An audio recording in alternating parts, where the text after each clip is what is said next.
صدر باوقار اور معزز مہمانان خصوصی، انجمن دفاع عام کے ارباب مجاز، اساتذہ اکرام، عزیز طلباء و طالبات، میں بارہا یہاں آپ کی خدمت میں حاضر ہوتا رہا ہوں۔ یہ میری خوش نصیبی ہے کہ آپ جیسے دانشوروں، علمی ادبی محفلوں کے پرستاروں کی محفل میں جیسے طفل مکتب کو قما خراشی کا موقع عنایت ہوتا رہتا ہے۔ آج کا جو اجلاس ہے یقیناً ایک تاریخی اجلاس ہے۔ ہم ایسی عظیم شخصیتوں کی یاد مناتے ہیں جو ہمارے لیے کسی نعمت سے کم نہیں ہے۔ آج جس شخصیت پر مجھے لب کشائی کرنا ہے وہ ایسی شخصیت ہے، ہندوستان میں علامہ اقبال کو جاننے والوں کی تعداد کروڑوں میں ہے۔ کروڑوں سے زائد لوگ علامہ اقبال کو جانتے ہیں، مگر افسوس کہ ان کو پہچاننے والے ہزاروں میں ملیں گے۔ جاننا کمال نہیں ہے، پہچاننا کمال ہے، کیونکہ اقبال کو سمجھنا اتنا آسان کام نہیں ہے۔ میں نے اس سے پہلے بھی ایک واقعہ آپ سے عرض کیا تھا، جب میں آپ سے جب ملاقات ہوئی تھی، تو میں اس لیے یہ واقعہ دوبارہ آپ کے گوشِ گزار کر رہا ہوں کہ میں نے یہ جملہ جو کہا کہ کروڑوں جانتے ہیں، پہچاننے والے نہیں ملیں گے، کیونکہ علامہ اقبال سے ایک شخص ملنے کے لیے آیا۔ اقبال اتنا دیوانہ تھا وہ علامہ اقبال کا، اتنا شیدائی تھا علامہ اقبال کا کہ وہ چاہتا تھا کہ وہ حکیم الامت، فدائے رسول، عشق امت، شاہین کا پیغام دینے والا، اسرار خودی رموز بے خودی کا پیغام دینے والا، زندگی کے اسرار و رموز کو سمجھانے والا اقبال ہے۔ تو میری خواہش ہے کہ میں اقبال سے ملوں۔ اگر دیکھیے آپ، علامہ اقبال کی خدمت میں حاضر ہوتا ہے، ان کے دروازے کو کھٹکھٹ مارتا ہے اور خود علامہ اقبال دروازہ کھولتے ہیں۔ اقبال باہر آتے ہیں اور پوچھتے ہیں کہ حضرت آپ کو کس سے ملنا ہے؟ وہ کہتا ہے کہ صاحب میں نے آج تک اقبال کو نہیں دیکھا، میں اقبال سے ملنا چاہتا ہوں۔ خود اقبال ہے وہاں۔ اقبال نے کہا اقبال خود اقبال سے آگاہ نہیں ہے۔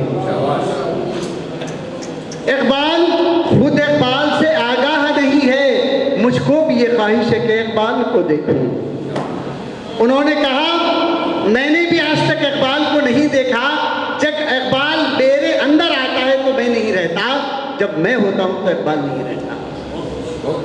تو ایسی شخصیت کو میں کیا بیان کروں عزیزوں؟ ایسی شخصیت کہتے ہیں کہ پر ٹوٹے تھے جن کے انہیں پرواز عطا کی۔ پر ٹوٹے تھے جن کے انہیں پرواز عطا کی، گونگے تھے جو انسان انہیں آواز عطا کی۔ اقبال سے پہلے ہمارے اندر بیداری نہیں تھی، اقبال کے پہلے ہماری قوم سوئی ہوئی تھی، ہماری قوم میں وہ زندہ دلی نہیں تھی۔ اقبال نے اپنے کلام سے ان کو زندہ کیا۔ اور پھر اس کے بعد دیکھیے اقبال کا موضوع، ایسے تو بے شمار موضوعات ہیں، مگر میں معصوم بچوں کو دیکھتا ہوں تو مجھے اقبال اور نوجوان نسل پر میں چاہتا ہوں کہ گفتگو کروں آپ سے۔ اقبال کچھ لوگ ان سے ملنے کے لیے آئے علامہ اقبال سے. علامہ اقبال بڑا غمزدہ تھے, آنکھ سے آنسو جا رہے تھے اقبال کے. تو وہ جو احباب ملنے آئے تھے انہوں نے کہا اقبال کیوں اتنا غمزدہ ہو, کیوں اتنا بے چین ہو, کیوں اتنے بے قرار ہو؟ تو اقبال نے کہا آج مجھ سے ایک نوجوان ملنے آیا تھا اور میں اس لیے غمزدہ ہوں, وہ نوجوان کو دیکھتا ہوں وہ مغربی تہذیب میں ڈھلا ہوا تھا, مجھے تکلیف ہوئی. میں نے کہا اس کا نوجوان یہ ہے تو مستقبل کیا ہوگا, اس کی ابتدا اس کی تو آنے والی قوم کا مستقبل کیا ہوگا. اقبال نے کہا کہ یورپ کی غلامی سے رضامند ہوا تو, یورپ کی غلامی سے رضامند ہوا تو, مجھ کو گلہ تجھ سے ہے یورپ سے نہیں. تو یہ تہذیب کو اپناتا ہے نوجوان. کسی بھی قوم کا عروج و زوال اس کے نوجوان ہوتے ہیں. اگر میں اقبال نے کہا میں اس لیے رو رہا ہوں کہ نوجوان مغرب کی طرف جا رہا ہے, میں اس کے معنی یہ نہیں ہے کہ مغربی جدید تعلیم سے میں لوگوں کو گمراہ کرنا نہیں چاہتا. میرا مقصد یہ نہیں ہے کہ جدید تعلیم حاصل نہ کرے مشرق کے دائرے میں رہ کر, اسلامی قوانین کے دائرے میں رہ کر آپ مشرقی تعلیم کے دائرے میں رہ کر مغربی تعلیم سے آراستہ ہو. یہ علامہ اقبال کا پیغام تھا. اور بے شمار ایسے واقعات ہیں, چیزیں ہیں. پھر اس کے بعد دیکھیے کہ اقبال نے کیا پیغام دیا نوجوانوں کے نام. اچھا تعلیم جو ہے, سب سے پہلی چیز دیکھیے تعلیم ہمارے نزدیک ہے کیا, ہم تعلیم کو سمجھتے کیا ہیں. ہاں دیکھیے اقبال کے نزدیک تعلیم کیا ہے. دیکھیے پہلے تعلیم میرے خیال میں راستہ ہے. کیا کہا؟ تعلیم میرے خیال میں راستہ ہے, منزل نہیں ہے. تعلیم میرے خیال میں راستہ ہے, منزل نہیں ہے. علم منزل ہے, اور اس راستے کو جو چیز روشنی عطا کرتی ہے, آپ کو ٹھوکر کھانے سے بچاتی ہے, آپ کو بنی بنائی معیار سے ادھر ادھر ہونے نہیں دیتی, وہ چیز تربیت ہے. تو یہ علم کا مقصد تھا اقبال کا. اقبال یہی چاہتے تھے کہ علم سے کیا کیا اقبال فائدے سوچتے تھے. کہتے ہیں اقبال نے کہا ہمیشہ نوجوان کی زبوں حالی پر مجھے رحم آتا ہے, ان کی بھلائی کی فکر رہتی ہے. اور پھر کہا ہمیشہ ان کی ترقی سوچتا رہتا ہوں. کسی انگریز نے علامہ اقبال کی خدمت میں حاضر ہو کر کہا تھا کہ اقبال آپ کی جو کتابیں ہیں اس کا ٹرانسلیشن ہم انگریزی میں کرنا چاہتے ہیں, آپ کو اس کے انعامات اعزازات سے بھی نوازا جائے گا. تو ہم اور آپ ہوتے تو خوش ہوتے تھے کہ میری کتابیں, میرا مقام بڑھ گیا, میری عظمت بڑھ گئی. مگر علامہ اقبال نے کہا میں نے اسرار خودی, رموز بے خودی, پیام مشرق, جاوید نامہ, میں نے جتنی کتابیں لکھی ہے میں نے مسلم نوجوانوں کو جھنجھوڑنے کے لیے لکھا ہے. مگر یہ قوم غفلت میں ہے, بیدار نہیں ہونا چاہتی. اگر ان کتابوں کو انگریزی میں ٹرانسلیشن کر دیا جائے تو وہ قوم ہم سے بھی آگے نکل جائے گی. میں نے زندگی کے اسرار و رموز کو اس میں پوشیدہ کر رکھا ہے. اور پھر اقبال کہتے ہیں جوانوں پیروں کا استاد کر دیا جائے. اور پھر کہتے ہیں تہذیب و اخلاق ان کے اندر آیا جائے. ہم افسوس ہوتا ہے کہ ہم صرف سند آفتہ ہیں, نہ ہمارے اندر اخلاق ہے, نہ تہذیب ہے, نہ انسانیت ہے. اخلاقی اقدار ہم سے دور ہوتے جا رہے ہیں. کیوں؟ اس کی وجہ اقبال کہتے ہیں کہ زندگیاں ملک و ملت اور انسانیت کی خدمت کے لیے وقف ہو جانا چاہیے. کیونکہ زندگی بار بار نہیں ملتی. زندگی اللہ کی نعمت ہے اور امانت ہے. اور اگر آپ قوم و ملت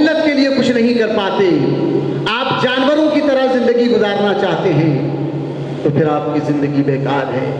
اقبال لکھتے ہیں کہ آگے پھر لکھتے ہیں کہ جو اعلیٰ مقاصد کے لیے اپنی صلاحیتوں کا بہترین استعمال کریں۔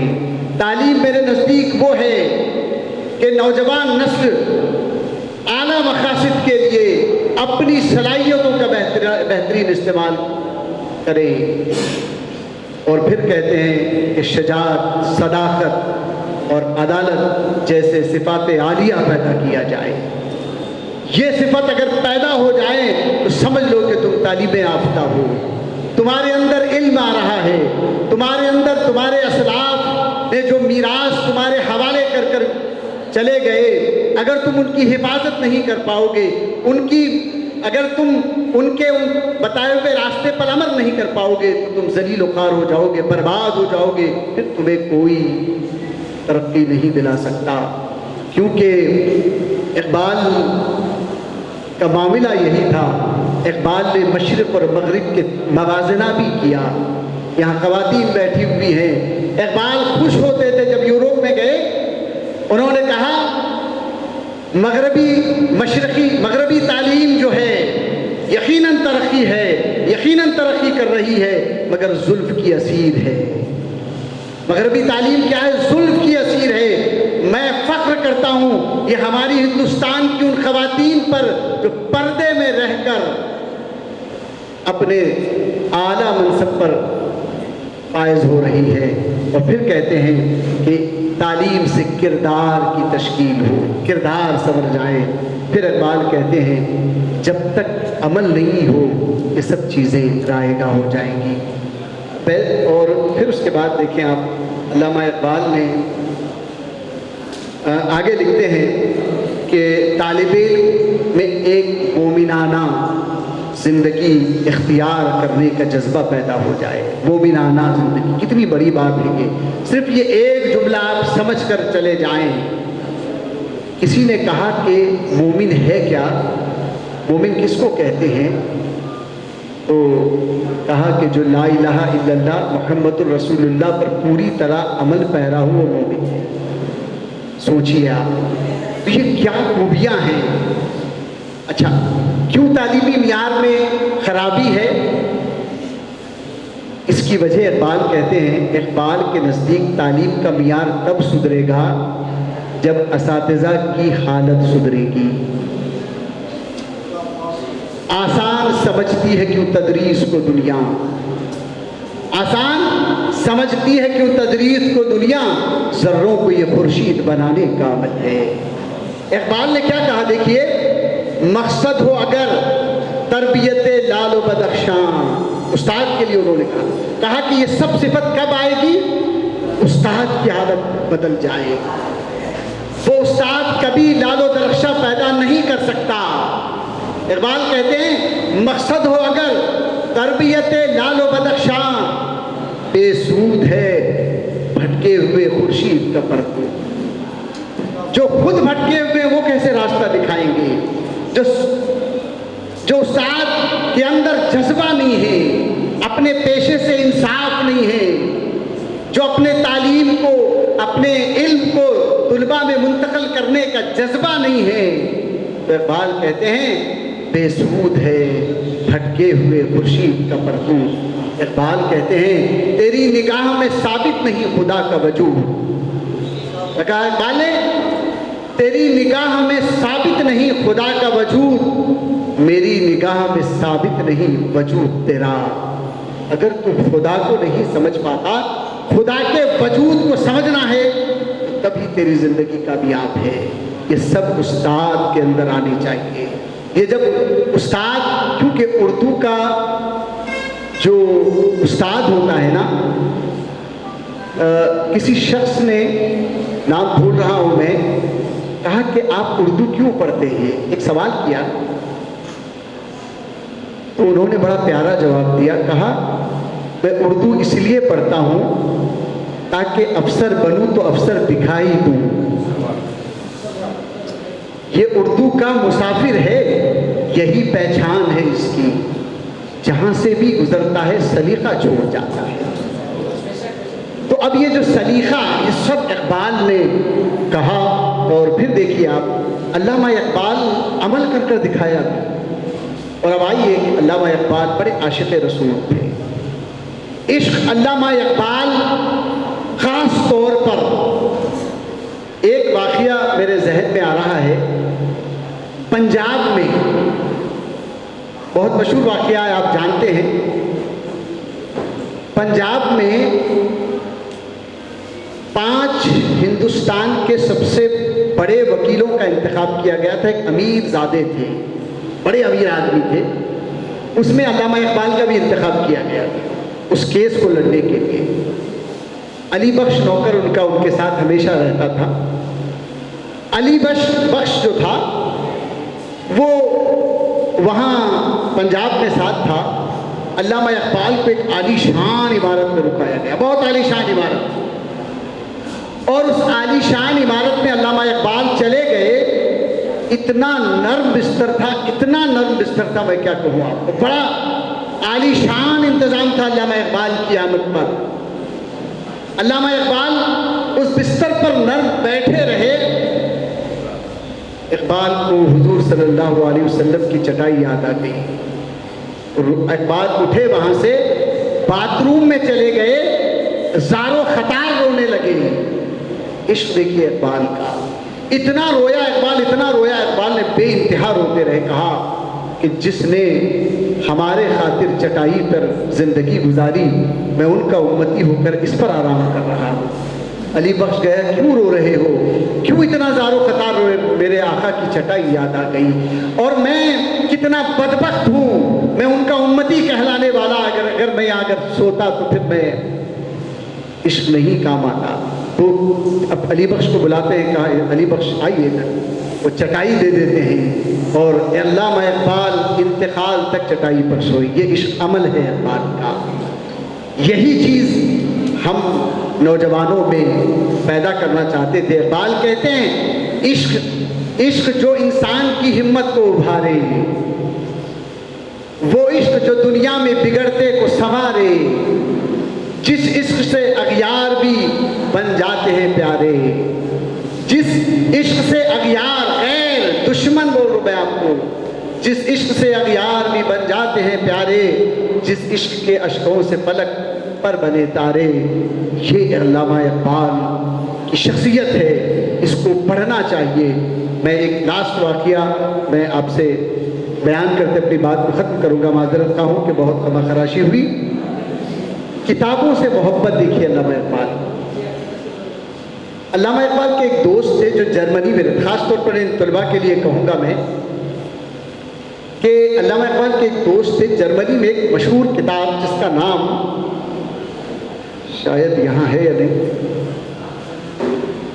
ہاں، نجوم الفرقان. یہ کتاب شائع ہوئی تھی اور اس کی قیمت بہت تھی، بے انتہا قیمت تھی. اقبال میں اتنی طاقت نہیں تھی کہ وہ کتاب کو خریدیں.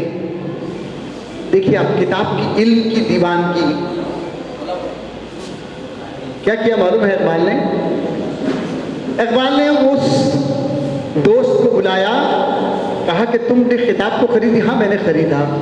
اقبال نے کہا میرے پاس اتنے پیسے نہیں ہیں کہ میں کتاب کو خریدوں. تو اقبال کا جنون دیکھیے. اقبال نے کہا وہ کتاب کو منگایا اقبال، اور 24 گھنٹے کے اندر پوری کتاب کو نقل کیا. اقبال نے پوری کتاب کو لکھ ڈالا، پوری کتاب کو، کیونکہ پیسے نہیں تھے. اور جب ان کی عمر کتنی تھی؟ 60 سال کے قریب تھی. اس عمر میں بھی جنون دیکھیے علامہ اقبال. اور علامہ اقبال وہ واحد ہندوستانی ہیں جن کو یورپ کے لائبریری میں، میوزیم میں ایگزیبیشن تھا. نہرو بھی گئے تھے، گاندھی بھی گئے تھے، ٹائیگر بھی گئے تھے، انگریزی بڑے اسکالر بھی گئے تھے. اقبال مقرر بن کر، مہمان بن کر نہیں گئے تھے، تعلیم کے لیے گئے تھے. اسٹوڈنٹ تھے جب وہ یورپ کی لائبریری میں گئے تھے نا علامہ اقبال، وہاں جانے کے بعد ہو کر بھی 70 سال کا عرصہ گزر گیا تھا. وہاں سب سے بڑا، پوری دنیا میں سب سے بڑا وہاں ایگزیبیشن ہو رہا تھا. وہ خوش نصیب اقبال تھے جن کے ایک الگ علیحدہ ایک ایک گیلری بنائی گئی تھی جس میں صرف اقبال کے تصاویر تھے، اقبال کے چیزوں کو رکھا گیا۔ ایک ہندوستانی جب گیا تو کہا کہ حیران ہوتا ہوں میں کہ ایک مشرقی تہذیب کے پرستار کو یہاں اتنا بڑا مقام ملا۔ کہا کہ اقبال جیسا شخص نہیں پیدا ہو سکتا۔ تو یہ مقام ہے علامہ اقبال کا۔ میں شکر گزار ہوں یہاں کے ارباب مجاز کا کہ مجھ جیسے طفل مکتب کو یہاں ہمیشہ بلاتے رہتے ہیں، اور یہی پیغام آج دوں گا کہ خاص طور پر طلباء کے لیے، اساتذہ کے لیے، کہ اپنی زندگی کو سمجھیں، اپنے مقصد تخلیق کو سمجھیں۔ ایک شاعر نے کہا تھا، میں کبھی مقصد تخلیق نہ بھولوں یا رب، آسمانوں کی بلندی کو بھی چھو لوں یا رب۔ تو بس زندگی بار بار نہیں آتی۔ اقبال نے جو پیغام ہمیں دیا ہے، اقبال نے جو اپنی قیمتی کتابیں ہمارے حوالے کر کر چلی گئی ہے، اقبال کہتے ہیں گوا دی ہم نے جو اسلاف سے میراث پائی تھی۔ ہم نے سب کچھ، ہم آسمان پر تھے زمین پر اس لیے آئے کیونکہ ہم نے اپنے اسلاف کے کارناموں پر عمل کرنا چھوڑ دیا۔ دیکھیے تقریریں تو بہت ہوتی ہے، اسٹیج بہت سجائے جاتے ہیں، گلپوشیاں بھی ہوتی ہیں، عزیز و یاد رکھو عمل نہیں ہے یہ سب کچھ بیکار ہے۔ اور آنے والے قوم کا مستقبل جو ہے یہ معصوم بچے ہیں، اگر ان کو ہم صحیح تربیت دیں، ان کے اندر وہ جذبہ پیدا کریں، تو پھر وہ دن دور نہیں، پھر اقبال پیدا ہوگا، پھر ابوالکلام آزاد پیدا ہوں گے، پھر ٹیپو سلطان پیدا ہوں گے۔ خدا حافظ۔